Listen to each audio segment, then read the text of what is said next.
دروغ آخوند طبسی در مورد امام زمان.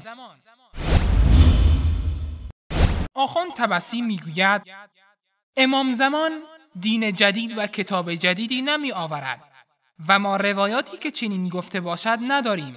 حال آنکه روایات زیادی در کتب شیعه بر این دلالت دارد که امام زمان روافض دینی جدید و کتابی جدید می آورد و به شریعت داوود حکم می کند. و همینجور این انحراف ادامه پیدا میکنه تا الانم.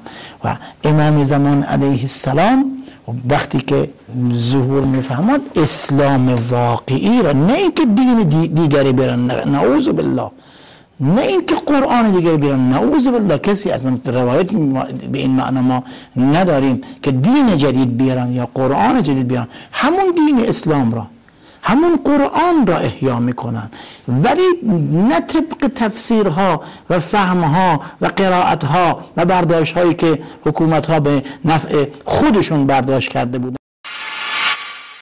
مفید در الارشاد از جعفر صادق نقل میکند که ایشان فرمودند اذا قام القائم علیه السلام جاء بأمر جدید كما دعا رسول الله في بدو الاسلام الى امر جدید. هنگامی که مهدی قیام می کند دین جدیدی می آورد، همان گونه که رسول الله صلی الله علیه و آله و سلم در روزهای آغازین اسلام به سوی دین جدیدی دعوت کرد. و صفار قمی در بصائر الدرجات از یونس عن حریز روایت می کند که شنیدم جعفر صادق می فرمودند لن تذهب الدنيا حتى يخرج رجل منا أهل البيت يحكم بحكم داود و آل داود ولا يسأل الناس بینه. قیامت برپا نخواهد شد تا اینکه از میان ما اهل بیت شخصی برانگیخته می شود و به دین داوود و آل داوود حکم می کند و در کشتن مردم هیچ دلیل و بینه ای نمی طلبد. در کتاب تاریخ ما بعد از ظهور صفحه 738 از امام صادق نقل شده است که يقوم القائم في وتر من السنين إلى أن قال فوالله لكأني أنظر إليه بين الركن والمقام يبايع الناس بأمر جديد وكتاب جديد وسلطان جديد من السماء.